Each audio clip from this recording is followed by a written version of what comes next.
என் குடும்பம் எப்போதுமே உமக்கு நன்றிகள் சொல்வோம்.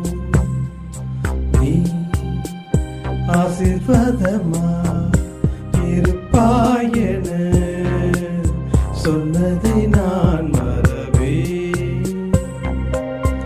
ஒவ்வொரு நொடியும் ஜபங்கள் செய்து உனக்கு நன்றிகள் சொல்வேன்.